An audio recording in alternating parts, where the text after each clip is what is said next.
Bio Production. Bio Production.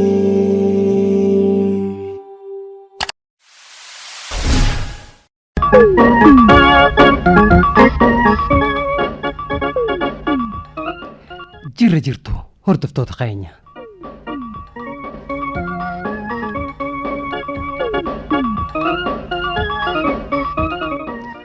Kun qurfaa kophaadhaatti isiniif walitti qindaa'e.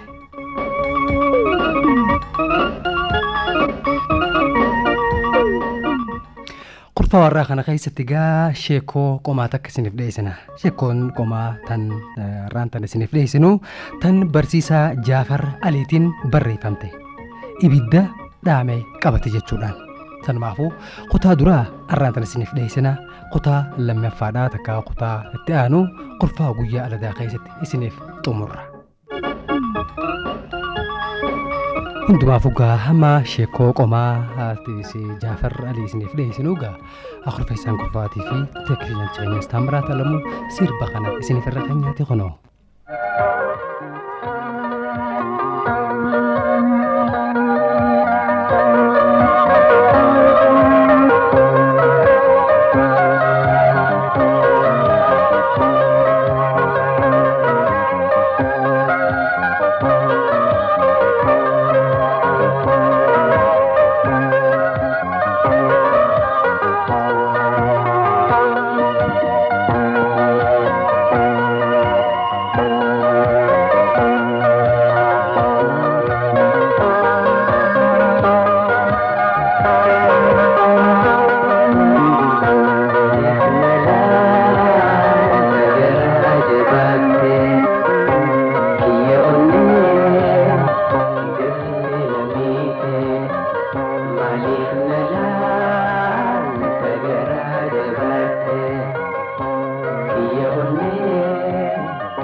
Ibidda dhaamee qabate Jaafar Aliiti.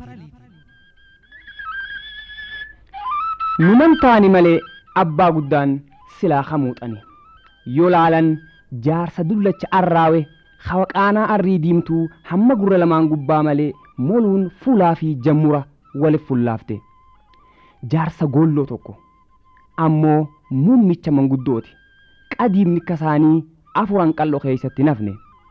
Abbaa guddaan hiyyeessa jiruun itti garaa jabaatte ta'ullee Waaqayyo badhaase dureessa umriidhaati.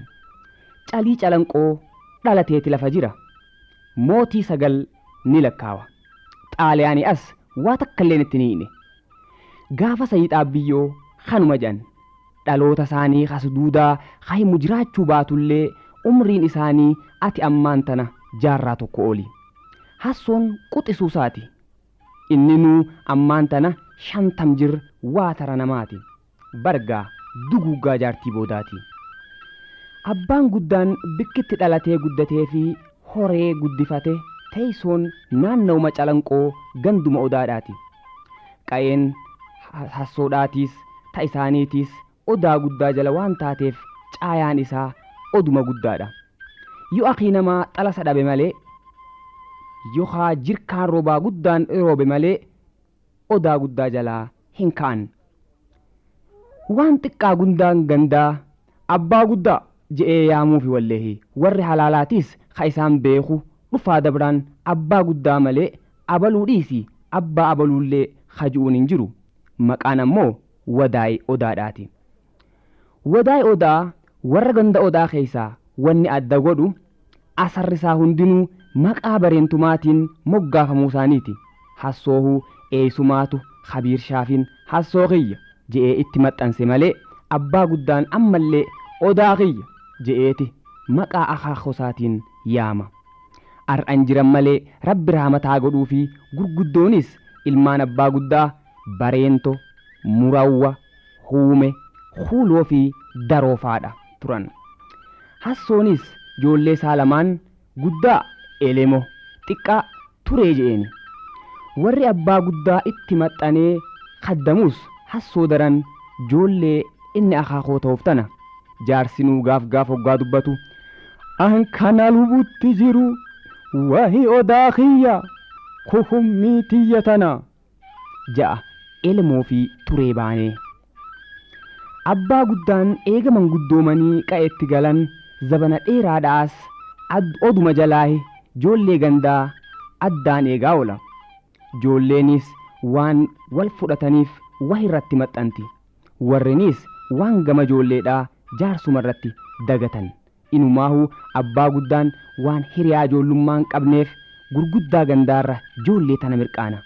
Guyyaa guutuu ijoollee walitti qabeeti halima dullacha saasan hagooggatee firaasha ciidii haassoon hodheef tokkorra gara gaggalaa waa'ee fuudhaa fi heerumaa warra dur waa'ee bitii fi gurguraa wal qunnamtii ummataatii fi walumaa galattuu aadaa fi heera Oromoo qaraasisaa oola. Wadaay odaa jaarsa lammii namaa addaan babaasee maddatti galchu waan ta'eef habira dhufe hunda eega nagaa wal gaafataniin booda gaafiin itti aantu gostami abbaa tajettu. Hamma ta'eefuu himate ati ka'eenyuuti abaluun sun hoo ka'eenyuuti inni hoo ka'eenyuuti jechaati lakkaawwachiisa.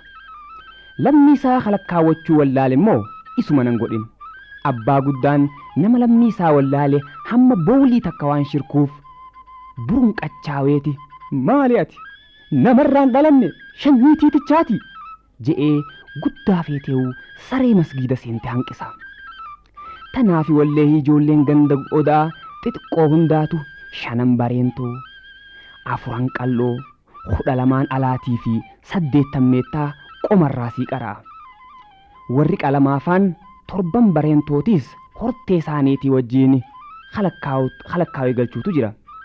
Eega gaafa kaan baalaan baras gizaawu jaarsaa dullachaa kana ka arrabarraa qola hin muratin kana kumsiyoonaa itti jiru arkeetiin jira yoo adabachuu baate zarmaan zar isaatiin dirraashii dhabamsisa je'ee manguddoon dhagaa mataarra kaayyattee sangaa mixiin jalan baaneen miilarra kuftee suddan lamaan jidduudhaa fuute dhiise malee duraan faa abbaa guddaan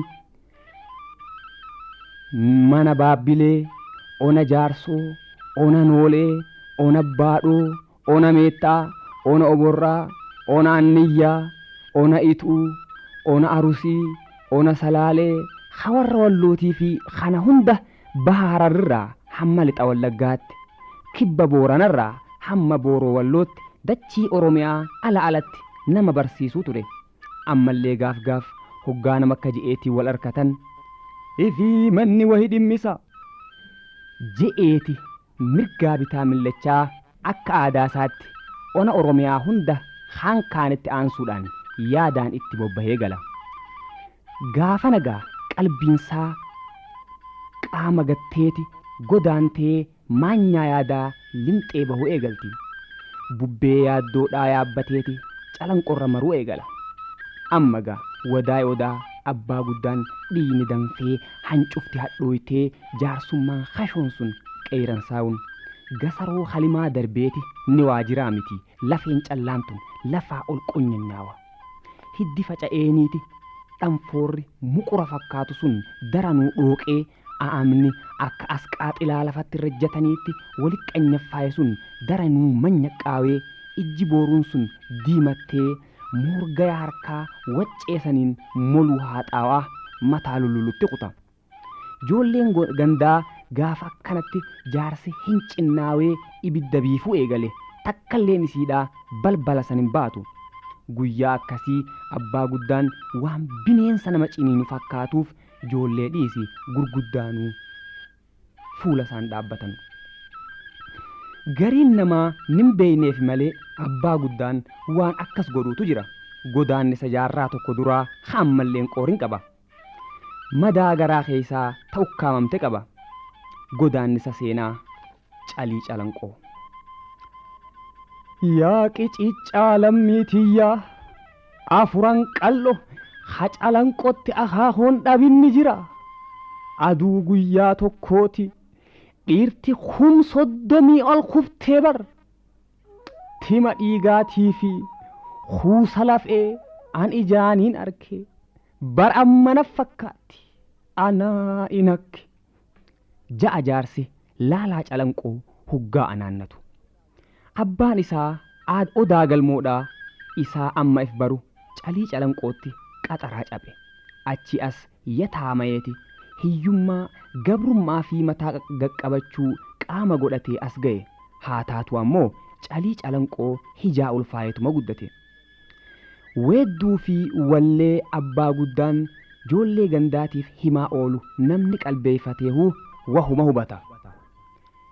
Calanqoo maal tahe lafee bobeeysanii dhaqee waan agarre waree odeeysanii.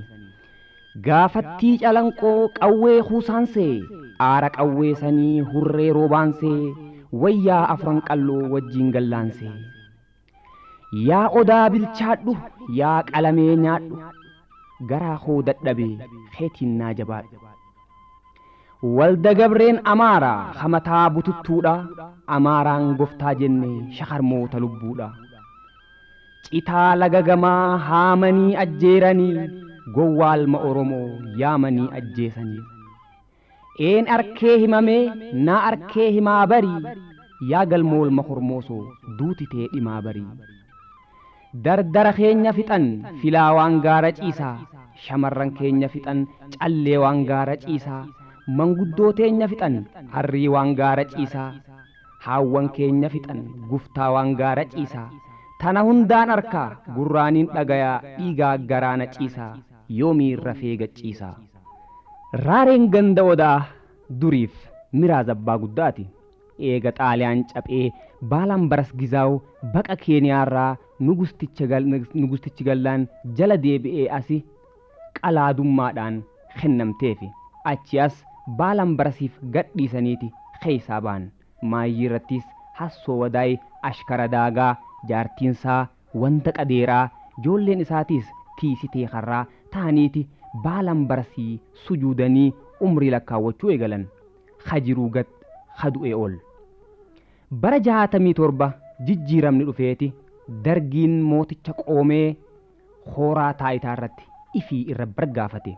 Dachiin taqotee bulaa haa taatu je'eeti garri afuufee baadiyyaa rooraase. Warri gaafas gammadee dachiin fuudhuu didde keessaa tokko hassoo wadaayii fi ilmaansaati. Waldayni dargiin jaare baalan barasticha biyyaa baaseeti ooynaasaa miraaza baase. Hassoonis lafa bunaatii fi jimaa taquu faggeessuuf arkate. Gaangee baalan baras jalaa dhaabbate. Jaartiinsaa dhagaa gifti jalaa haateeti. Joolleenis eegeelooni jalaa dachaate. Abbaa guddaan ammoo gaafasu mee dhaaphaa hin jarjarinaa duula dhaqan faarsanii shanyiin shanyumaa hundeen achumaa ja'anii jechuun oolle. Birraa bara 68 guyyaan magaalaadha. Aduun amma warraati. Magaalaan Calanqoo hoggus oowwuu deemti. Waldeewwanni qonnaan bultootaa mirqaanni waan biraati. Karaa biraatiin ammaas wanni ganda keessa roora'aa takka takka ni jirti. Wanni dargiin guutuu biyyaarraa labsuu fi duultonni inni biyya keessa gadhiise odeessanis faallaadha. Walqunnamtiin humnoota waraanaa, humnoota poolisaa, ummata magaalaa, warra baadiyyaatii fi qaama mootummaadhaa jidduu jirtus buxan qabdu. Warri ganda odaa hoggaa walgayanii dhiichisaa ililbee beeraa fidhaabanii magaalaa seenan qaraxa warra guddaati fakkaatan. Wanni yaa'aniin ammoo wasaasaadha. Wasaasaan iyyansaan dabalamuun akkuma tatti dhiichisatun ammoo takkuma. Odaa jalaa bishaan baafnee gabaree aandanyaa baafnee buli qeyroo qottoo mancaa leenca jeefnee aqorqaajii biyyaa baafnee buli qeyroo ja'an afaaniin. Wanni wasaasaa irratti yaa'aniin halluu leencaati. Warri magaalaatiis itti baheeti daawwachuu eegale.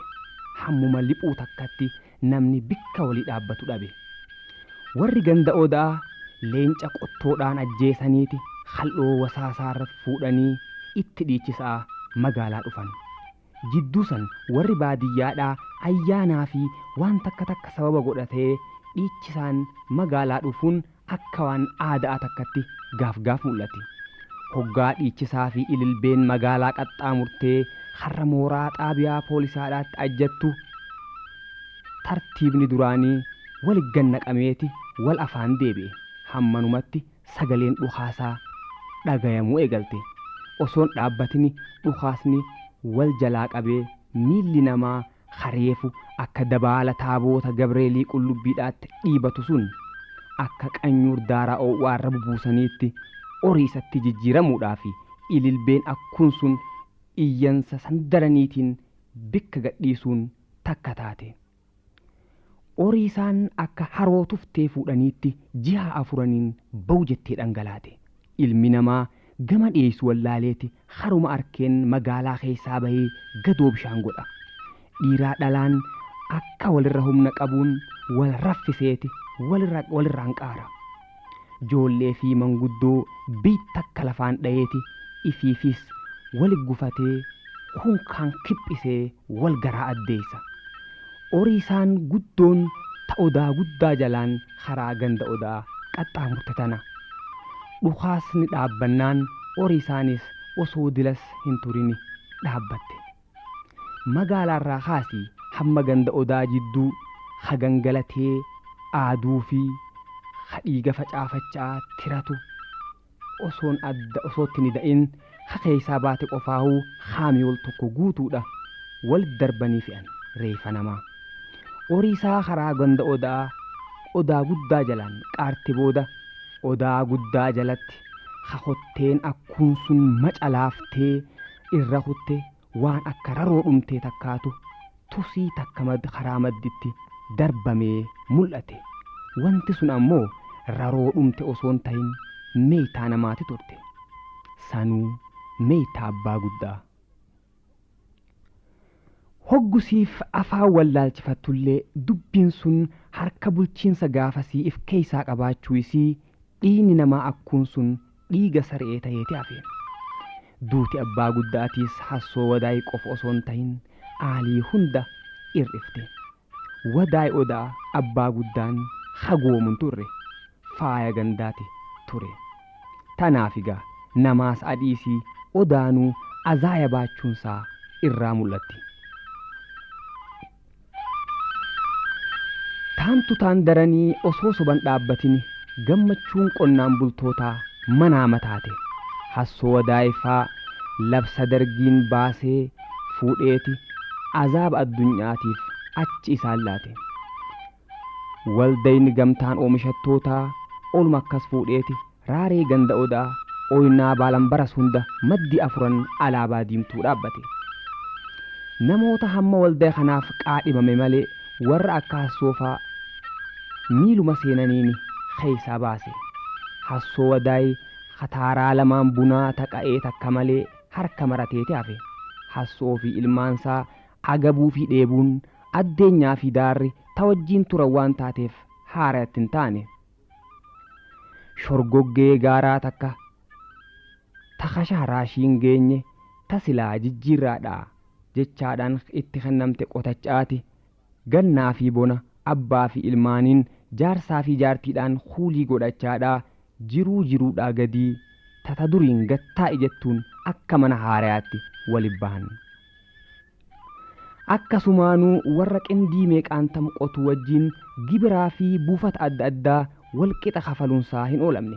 Gibira dachii, buufata miseensummaa waldaa qonnaan bultootaa, hawaldaa dargaggootaatii fi hawaldaa dubartootaa, buufata yaamicha biyyaa ayyaa, buufata nagayaa fi tokkummaa biyyaa, buufata caamsaa, buufata deebisanii qubsiisuudha, buufata hophaa kakaarnii qabuu fi kakaarnii hin qabne jidduu ham lakkaawaniiti ham dhiisan. Kana hunda hin qabu jechuun hin taatu. Hadhabe tasaa dhabe. Tanneen maleedhaas buufata mootummaan quban qabne hawaldayni bahii biiroodhaatii fi mindaa tiisitee warraa isaatii fi galaa filamtootaa waldayaatiif barsiiftota barnoota jalqabaatii fi waan adda addaatiif bariirraa manayyu hulaarra waan dhaabbataniif hiyyeeyyiin biyyaa galgala hoggaa rafan yaa ka nagayaan na oolchite nagayaan na bulchi jechuu daran yaa gooyta waan kafalluun dhoorkingaa hajuutti irra guddaadha. Akkasumaanuu dabballoonni isa faadhaa ummanni waan kafaluu hin qabu jechuun waan hin fakkaanne. Yokkana isaan ja'aniis takkaahuu ummanni hin qabu ja'anii yoo kan falman taatees tafiitiif waan guddina dhabaniif jecha qotee bulaan dhabe jechuun rabbiin dhabe jechuudha. Qotee bulaan hudhaa qilgoonaan ziqee albaa ja'aniiti hiyyeessi dhadhawachiisanii harka daduu fullaasan. Hassoon hiyyeessi osoo waan dhandhamuu qabne mukaa citaarra bahee halkanii fi guyyaa ceehee hafalee if baasuu ta'uu isaa daran duula oomishaa, duula misoomaa, duula mixiqiyyoo jechuudhaan ooyiruu filamtootaa, ooyiruu miseensota isafaa, ooyiruu duultotaa tawarra milishaa hojjechuudhaaf torbaan akkam fagaattu guyyaa lama yoo taate malee aduun jirtu bobbaadha. Bobbaanis dirqama. Hassoo wadaay baasni biraa itti baanaan waan gamanaa inumaa hooni irraanfate. Duula tajaajila mara biyyaa yoo waahuu biiraawii wuttidirnaa tun dhufnaan eega qeeyiroon bilisummaa eertuun dhufuun isiidhaatiis gaa eega qeeyiroon bilisummaa eertiraa bilisummaa oromiyaadhaatii fi booroo Itoophiyaa keessatti injifannoo gubbaadhaan gonfachaadhaa dhufan kana. Waraana sirna waraana ummataa milishaa, waraana siranaadhaa fi waraana bobbaa garagaraa biyyaa jechuudhaan manguddoolleen osoo nafini akka bobbahanii shuumawaa hafan godhamaadhaa turan. Tajaajila duula mara biyyaa tajettu tooftaa biraa baasaniiti ilma xiqqaa bobaa haadhaa jalaa laqaaqanii fuudhuu eegalan. Mata gurraan boortaadhaan laqaaqamteeti akataan walitti hidhamtee akka daldala gabrootaatti fe'amte. Garuu balaan tun tan dhufte hundarratti taatullee akkaan kan isiin qubatti laattu warruma waan qabne. Ganda odaa keessaayis haadhaa tana dura dhandhame warra hassoo wadaaye. Guyyaa tokko waldayni hatattamaa walgayii hatattamaa tan waldaa dargaggootaa ja'aniiti dargaggoota odaa guddaa jalatti walitti qaban. Ganamarraa eegalaniiti waltajjiin odaa haxaawamtee dooyaanis qophooytee kursiidhaa fi xarapheezaaleen huccuu diimtuu uffatanii dooyaa irratti ramadaman. Dhaadannooleen huccuu irratti barreeffaman somayyoo odaadhaatii fi naannawa hunda muka dhadhaabaniiti hidhamte. walgeesseeti mul'atte. Dhaadannoolee tanneen keessaayis Eertiraan hin gurguramtu, hin ciqqaawamtu, amaana abbootii teenyaa hin tuusiifnu, biyya haadha teenyaa yookaan du'a.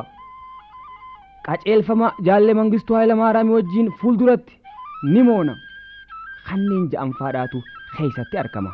Alaabaa Itoophiyaa, alaabaa magariisaa fi alaabaa diimtuu tahamtuudhaa fi madooshaa ifirraa qabdu hundaa'uu gamaa gamanatti maxxansaniiti mul'isan. Footoon Mangistuudhaa tafooddaa manaa geessu dooyaa qophooyte duubatti bikka halaalaa mul'attitti ni fannifamte. Eega dargaggootaa fi shamarran wal bira dhufan booda hoggaa bakka bu'aan qaama olii qondaalli isa faadhaa hawaradaarraa dhufe filamtoota waldayaatiin dabaalamee seenu hamma isaan bikka ramadamteef qabatanii gattattaa'an akkuun namaan sun bikka takkaa lafaa ka'ee dhaabbateeti shubbisa. Tanattis aanseeti dura ta'an waldayaa jaalli daanyaachoon haasawa gabaabaadhaan keessummicha isa faadhaa afeeree keessummichinis haala wayittii keessa jirruu haala qabatamaa biyyaa haala maarree jechuudhaan jeenummaa gamnummaa hayyummaadhaa fi qarooma Mangistuu Hayilamaariyaam harka laagaaf kaa'e. Maayyii irrattis dhaadannoo dhageessaniiti dargaggoonni 25 akka hafan godhamanii walgayiin addaan kaate. Kanneen hafan keessaayis tokko dargaggoo Elemoo Hassoodhaati. Hoggusiif garaan dhaadhaa jechuu ooluu baatullee eega galma qabaleedhaatti ol darbamanii itti cufanii a'amuu isaanii beekan. Kanneen keessaa nam 5 galgaluma sanii waan aadaa ofirraa kennanii gadhiifaman. 4 ammaas borummaadha if bitanii bahan. Elemoo Hassoofaan namni 16 funyoodhaan walitti hidhamaniiti qawween lulleeffamanii waradaadhaan dhawaman. Hassoo dubbiin garaa nyaatteeti guyyaa lamadaa tokkicha isaa gurra keessa dha'ee calanqotti jala ba'e. Qarshii 500 kiisha kaayatullee akkaataa itti kennanii fi nama kennuufis wallaaleeti takkitti rakkate. Tanaa fi tana jidduu joollonni hasha booda fe'amuudhaaf akka ta'an waan hubateef sardameeti lubbuun qeensa jala galte. Hammanumatti bikka takka qaxabje. Obbo Aadam Alee haganda odaadhaatii bahee magaalaa calanqootti maqaawii banatee kanaatu jira. Warri ganda odaa dubbiin isaan dhibdee fi waa'ee takka takka obbo Aadam Aleedhaa bira dhaqaniiti mari'atan. Dhaban harraa liqeeffatanii fi hoggaa hidhaman hawaasii ta'uufis isa Hassoonis dhaqeeti gayateeni. Eega nagaya wal gaafataniin booda tole Hassoo eeysaa baateedha je'eeni obbo Aadam. Nagaya waan agarre yaaboo tajettu deebiseef Hassoon hayidhiin goggoyde kun hafuura dheeraa tokko darbee haa taatu ammoo je'eeti wajji rakkachaa gaafate ammaas. Elemoo Hassoo ilmi isaa fuudhamuu isaatii fi inninis qarshii 500 kiisha kaayatee baasuudhaaf dhufullee akkatti kennuuf rakkachuu isaa eega ibseef booda takkanaati sitti gaba je'een imimmaan ija maran kun. Obbo Aadam Aleedhaa fuula isaa hamaariteen bottolleessite san walitti sursur godheeti hidhii isaa tafiinxa distii xixiqqoodhaa geessu san as afgaareessee mataa lullulaa waan danda'amaa ta'uu isiidhaa mirkaneesseefi. Obbo Aadam Alee karaa gunaa itti kennan hedduudha beeka. Gaafa fedhe haajaa isaa xalayaa irratti barreesseeti waan gunaadhaatii wajjin poostaa keessatti itti cufee abbaa taa'eedhaatiif waajjiraa keessatti itti kenna. Inninis kiisha kaayateeti haajaa xalayaa irraa dubbisee fixaafi. Yuwaahuu galgala bikka inni itti shaf godhu dhaqeeti wajjin shaf godhee haajaa isaa itti himatee eega wajjin dhuganii quufaniin boodatti akkuma nama gabba'uudhaatti intala dhugaatii gurgurtu ijaan dubbateenii hisaaba hamma ammaa eega cufeen booda maayyii irratti hogguu deemuudhaaf deemu. Meegaa annin jarjaraa waan hamma ammaa dhuyne nurraa kafaliitti galee ganama gaa wal gargaru je'eenii itti kennee biraa deema.